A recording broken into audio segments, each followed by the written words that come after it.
হচ্ছে what is brand designing. আজকে আমরা মূলত ব্র্যান্ড ডিজাইনিং বা ভিজুয়াল আইডেন্টিটি ডিজাইনের যেসব কনফিউজিং টার্মসগুলো আছে এগুলোকে আমরা উপর থেকে বোঝার চেষ্টা করবো। জাস্ট এটার যে কনফিউজিং যে বিষয়টা আছে এই বিষয়টা আমরা কাটানোর চেষ্টা করবো। তো যেহেতু এটা প্রথম ভিডিও আমার ইউটিউবের, let's get to the screen. So this is the topics that are gonna reveal today. Like এই যে পাঁচটা টপিক দেখতে পাচ্ছেন আপনারা, এই পাঁচটা টপিক হচ্ছে গিয়া মেইন টপিক, ঠিক আছে? Brand identity, brand guideline, creative direction, brand assets and brand presentation. এই পাঁচটা টপিকের ভিতরে এই যে টপিকগুলো এগুলো হচ্ছে এগুলোরই সিমিলার নেম, জাস্ট একটা নেম, ঠিক আছে? মূলত জিনিস হচ্ছে ব্র্যান্ড আইডেন্টিটি। এই ব্র্যান্ড আইডেন্টিটির মানুষ নানানভাবে নানান জায়গায় নানানভাবে উচ্চারণ করতে করতে করতে করতে করতে করতে ভিজুয়াল আইডেন্টিটি বানায় ফেলাইছে, ব্র্যান্ড ডিজাইন বানায় ফেলাইছে, ব্র্যান্ড আইডেন্টিটি ডিজাইন বানায় ফেলাইছে। আর আমরা সাধারণ মানুষজন যারা নিউ ডিজাইনার তারা খুব প্যারা খাই। এই প্যারাটা যে আমিও খাইতাম না তা না, আমি এক সময় মানুষকে মেসেজ পাঠাই বেড়াতাম just can you explain the difference between brand kit and brand guideline. আর এই কনফিউশনটা যেন আপনাদের না থাকে তাই আমি মূলত আজকে এই ভিডিওটা বানাচ্ছি। এই যে টপিকগুলো দেখতে পাচ্ছেন এই টপিকগুলো নিয়ে আজকে আলোচনা করবো, তার বাইরে কিছু করবো না। প্রথমে আসি brand identity. What is brand identity? Brand identity মূলত হচ্ছে আপনার তারা কি বলেন লোগো ডিজাইনটা কি। আমরা যারা অনেক ব্র্যান্ড আইডেন্টিটি ডিজাইনার আছে, যারা আমি নিজেও শুরু করছি লোগো ডিজাইন থেকে, and now I M A brand designer বা ব্র্যান্ড আইডেন্টিটি ডিজাইনার যেটা বলেন।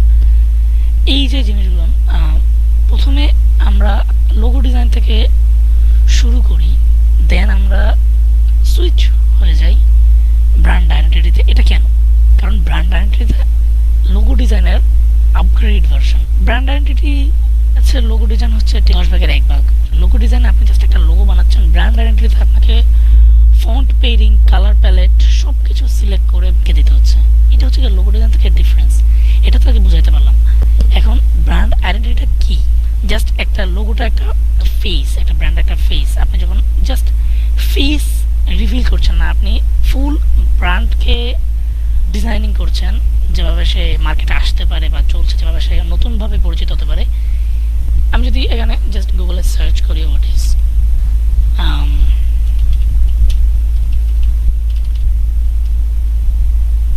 ব্র্যান্ড আইডেন্টিটি, কি বলতেছে? A brand identity is composed of various branding elements. এইখানটা হচ্ছে difference. Various branding elements, just একটা না। লোগো জাস্ট একটা এলিমেন্ট। একটা ব্র্যান্ডের ব্র্যান্ডিংয়ের জন্য বা একটা ব্র্যান্ডের পরিচিতির জন্য লোগো একটা এলিমেন্ট, বাট এখানে আরও অনেক এলিমেন্ট আছে। ইলাস্ট্রেশন আছে, আইকন আছে, ফন্ট আছে, ডিজাইন বা টেমপ্লেট আছে। এইগুলো মিলিয়ে যখন আমরা কিছু ডিজাইন করি তখন সেটাকে বলবো ব্র্যান্ড আইডেন্টিটি। লোগো বানাতে এতটা রিসার্চ লাগে না যতটা একটা ব্র্যান্ড আইডেন্টিটি লাগে। তার সিমিলার কম্পিটিটরদের বুঝতে হয়, জানতে হয়। এই যতটা একটা ব্র্যান্ড আইডেন্টিটিতে আপনাকে কষ্ট করতে হবে, আপনি লোগোতে তার 10 ভাগের 1 ভাগ করবেন। জাস্ট একটা লোগো বানিয়ে আপনার কাজ শেষ। সেম জিনিস ভিজুয়াল আইডেন্টিটি। এটার মধ্যে আলাদা কিছু না, একই সংজ্ঞা। একটু আপনি ইংলিশে ভালো নলেজ হয়ে থাকে তাহলে আপনি এটা খুব তাড়াতাড়ি বুঝতে পারবেন। আর যদি নলেজ নাও হয়ে থাকে তারপরেও আমার এই ভিডিও থেকে আপনি আশা করি বুঝে যাবেন যেভাবে এক্সপ্লেন করার চেষ্টা করছি। ব্র্যান্ড আইডেন্টিটি গেল। ভিজুয়াল আইডেন্টিটি সেম জিনিস। ব্র্যান্ড ডিজাইনিং সেম জিনিস। ব্র্যান্ড আইডেন্টিটি ডিজাইনিং সেম জিনিস। যেইটাই ব্র্যান্ড আইডেন্টিটি ওইটাই ব্র্যান্ড ভিজুয়াল আইডেন্টিটি, সেম। এই জিনিসগুলো নিয়ে আর কনফিউশন খাবেন না আশা করি। এইবার আসা যাক what is brand guideline. Suppose আপনি একটা ব্র্যান্ড আইডেন্টিটি বানিয়েছেন যেখানে আপনি আপনার লোগোর 5টা ভ্যারিয়েন্ট বানিয়েছেন, আরও অনেক কিছু বানিয়েছেন, কালার প্যালেট থেকে শুরু করে অনেক কিছু।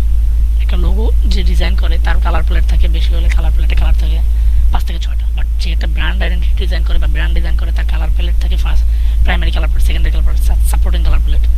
তার কালার প্যালেটে অনেক কালার থাকে, শেড অ্যান্ড টোনস, হিউমার, অনেক কালার থাকে, ঠিক আছে? প্রায় বলতে গেলে এমন আছে যে 50টা 60টা কালারও দিয়ে দেয় জাস্ট একটা ব্র্যান্ড আইডেন্টিটিতে।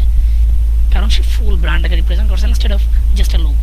মনে করেন আপনি ক্লায়েন্ট, আমি আপনাকে দিয়েছি, আমি আপনাকে ডেলিভার করেছি প্রজেক্ট, এখন আপনি সব কিছু পেয়ে গিয়েছেন, আপনি খুব হ্যাপি, কিন্তু আপনি জানেন না, ঠিক আছে? আপনি জানেন না যে আপনি কীভাবে ইউজ করবেন। ব্র্যান্ড আইডেন্টিটি বানানোর পরে সেই অনুযায়ী যদি ব্র্যান্ডিং না করা হয় তাহলে সে ব্র্যান্ড আইডেন্টিটি এর কোনো ভ্যালু নাই।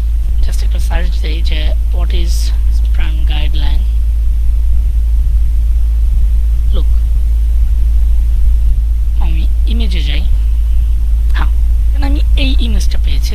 এখানে জাস্ট একটা লোগো আছে, responsive primary logo and logo মার্কে দেখানো হচ্ছে, কিন্তু এখানে 20 মিলিমিটার দেওয়া আছে। ঠিক আছে, এই যে 20 মিলিমিটার, এটা কেন? আবার এখানে আছে 130 পিক্সেল, কেন? এটা বলা হচ্ছে minimum logo size, logo width, এটা বলা হচ্ছে ম্যাক্সিমাম লোগো উইডথ। এই জিনিসটা হচ্ছে ব্র্যান্ড গাইডলাইনের বোঝানোর জন্য সব থেকে ভালো জিনিস, যে ব্র্যান্ড গাইডলাইনে আপনি গাইডলাইন দেখাচ্ছেন, আপনি একটা রাস্তা দেখাচ্ছেন কীভাবে ইউজ করতে হবে। আপনি ডিজাইনার আগে বলে দিচ্ছেন যে 20 মিলিমিটারের ছোট করলে এই জিনিসটা রেসপন্সিভ হবে না, এই জিনিসটা আপনার ব্র্যান্ডের সাথে যায় না, এই জিনিসটা আপনার ব্র্যান্ডের সাথে যায় না। আবার আপনি হাইয়েস্ট 130 পিক্সেল পর্যন্ত করতে পারেন, এর ভিতরে আপনি যত করেন, এই যে রেঞ্জ আছে এর ভিতরে আপনাকে রাখতে হবে, তাহলে এটা আপনার ব্র্যান্ড অনুযায়ী ফিট হবে। এই যে জিনিসগুলো এক্সপ্লেন করে দিচ্ছে, এটা হচ্ছে ব্র্যান্ড গাইডলাইনের বিষয়।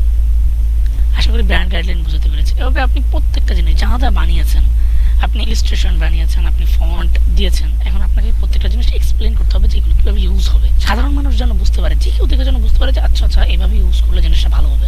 ঠিক আছে, এই জিনিসগুলো মাথায় রেখে আপনি যখন একটা প্রেজেন্টেশন ফাইল বানাবেন আপনার ক্লায়েন্টের জন্য, তখন এটা হবে ব্র্যান্ড গাইডলাইন। ঠিক আছে, আর brand style guide, brand identity guideline same, যেটাই ব্র্যান্ড গাইডলাইন ওটাই ব্র্যান্ড স্টাইল গাইড। সো এই জিনিসটা নিয়ে আশা করি এর জন্য কনফিউশন না। কারণ ক্রিয়েটিভ ডাইরেকশনটা কি, ক্রিয়েটিভ ডাইরেকশন কি? আপনি যখন গুগল ম্যাপে কোনো জায়গায় ডাইরেকশন দেখেন, তার মানে কি আপনি রুট দেখছেন, আপনার কোথায় যেতে হবে গন্তব্য দেখছেন, আপনি আগে দেখছেন আপনার গন্তব্যে যেতে হবে আপনাকে কোন রোড দিয়ে যেতে হবে, তাই না? সেম জিনিস আপনি যদি একটা লোগো বানাচ্ছেন বা একটা ব্র্যান্ড ডিজাইনিং করছেন, আপনি যখন তার আগে একটা রিসার্চ করবেন, ব্র্যান্ড ডিজাইনাররা সাধারণত অনেক ইনডেপথ রিসার্চ করে থাকে, যেটা সাধারণত লোগো ডিজাইনার করে না বা নন ডিজাইনার করে না। এই রিসার্চ করে তারা একটা ডাইরেকশন খুঁজে বের করে যে কোন ভাবে ব্র্যান্ডটা গেলে জিনিসটা ভালো হবে। লেটস সে মুড বোর্ড, এই জিনিসটা মাথায় রাখবেন যে ব্র্যান্ড ক্রিয়েটিভ ডাইরেকশনে মুড বোর্ড না। ঠিক আছে, এই জিনিসটা একটু একটু ভিন্ন, এটা আপনি কি ধরতে পারেন। আপনি যদি ক্রিয়েটিভ ডাইরেকশনে বা রিসার্চে অনেকটা ইনডেপে না যান, তাহলে আপনি সাধারণ একটা মুড বোর্ডও যদি বানিয়ে থাকেন, ওটাই একটা ক্রিয়েটিভ ডাইরেকশন। ঠিক আছে, সিমিলারই বলা যায়। বাট এমন সময় হয় যে অনেক রিসার্চ করছে অনেকে, তারপরে রিসার্চের ভিতরে তার ব্র্যান্ডের নাম থেকে শুরু করে তার একটা কাস্টমার প্রোফাইল বানাচ্ছে, তার টার্গেট মার্কেটকে রিসার্চ করে, তার কম্পিটিটরকে রিসার্চ করে আপনি ক্লায়েন্টের জন্য একটা ফুল প্রেজেন্টেশন বানালেন, জাস্ট টেক্সট অ্যান্ড ডিটেলস। ঠিক আছে, এই জিনিসগুলো বানানোর পরে আপনি একটা মুড বোর্ড দিয়ে দিলেন, যে মুড বোর্ড, সাপোজ আইশোয়ের মুড বোর্ড, আমার রিসেন্ট প্রজেক্টে একটা মুড বোর্ড দেখাই। এটা হচ্ছে কি আমার রিসেন্ট একটা প্রজেক্টের মুড বোর্ড, যেখানে আমি একটা পুরো ব্র্যান্ডের অনেক ইনডেপথ রিসার্চ করেছি, রিসার্চ করে আমি একটা মুড বোর্ডও বানিয়েছি, যেখানে আমি ডাইরেকশন সম্পর্কে আলাপ করেছি, যে এইখানে এটা হচ্ছে কি একটা modern, active, friendly and awake ব্র্যান্ডের ডিজাইনগুলো আমি এভাবে করলে জিনিসটা ব্র্যান্ডের সাথে ফিট খাবে। ঠিক আছে, এখানে আমি বোল্ড জিনিসটা উল্লেখ করেছি, ভাইব্রেন্ট জিনিসটা উল্লেখ করেছি, তার মানে এটা খুবই উৎফুল্ল হবে। ঠিক আছে, এই ব্র্যান্ডের যেসব ওয়ার্ড আছে, যেগুলো কিওয়ার্ড বা যেগুলো ফলো করে আমি লোগোটা ডিজাইন, যেগুলো ফলো করে আমার বুঝতে সুবিধা হবে, মুড বোর্ডটা দেখে আমি আসলে জাজ করতে পারছি যে আমার ব্র্যান্ডটা কোন ডাইরেকশনে যেতে পারে। লাইক এখানে আমি যদি এটা দেখা যায় joint letters represent connectivity and speedness, এই জিনিসগুলো আমি ফন্টের একটা ডাইরেকশন দেখাতে পারি, আমি একটা ব্র্যান্ডের ফটোগ্রাফির ডাইরেকশন দিতে পারি, প্যাকেজিংয়ের ডাইরেকশন দেখাতে পারি। ফুল ব্র্যান্ড ডিজাইনিংয়ের আগে আমি যে এই যে মুড বোর্ডটা বানিয়েছি, এটা আমাকে ডিজাইন করতে সাহায্য করবে। You know what I made from this, আমি তৈরি করেছি দিস ওয়ান, আমি এই লোগোটা বানিয়েছি। আমি ওই মুড বোর্ডটার ডাইরেকশন কপি করে আমি জাস্ট ওটা থেকে ইন্সপিরেশন নিয়ে, ডাইরেকশন নিয়ে, আমি যখন বুঝতে পেরেছি আমাকে কী বানাতে হবে, তখন আমি এই লোগোটা বানিয়েছি। ঠিক আছে, কাস্টমাইজেশন করে আমি আমার মুড বোর্ডের সাথে ম্যাচ করেছি আমার ডিজাইনকে। এই জিনিসটা হচ্ছে গিয়ে মুড বোর্ডের সুবিধা। এই মুড বোর্ডটাকে কেউ ক্রিয়েটিভ ডাইরেকশন বলে, কেউ ভিজুয়াল ডাইরেকশন বলে। এই মুড বোর্ডটার আগে অনেকে রিসার্চ করে, অনেক পেজ যুক্ত করে মুড বোর্ড বানায়, অনেকে রিসার্চ করে ব্র্যান্ড টোন, ব্র্যান্ড ভয়েস, এই সব কিছু ইনক্লুড করে, সব কিছু আপনার ক্রিয়েটিভ ডাইরেকশনের অন্তর্ভুক্ত। তাহলে আশা করি ক্রিয়েটিভ ডাইরেকশনটা বুঝতে পেরেছেন। আর সেম জিনিস জাস্ট আলাদা আলাদা নাম দিয়ে দিয়েছে। অনেক সময় হয় যে ক্রিয়েটিভ ডাইরেকশনটা অনেক বড় প্রেজেন্টেশন হয়ে যায়, তার ভিতরে আলাদা করে মুড বোর্ড নামে আলাদা একটা সেকশনে লাগানো লাগে। ঠিক আছে, এটাও একটা ক্রিয়েটিভ ডাইরেকশন। আপনি জাস্ট একটা রোড ম্যাপ বানাচ্ছেন ডিজাইনের আগে, এটাই আপনার ক্রিয়েটিভ ডাইরেকশন। আশা করি বুঝতে পেরেছেন।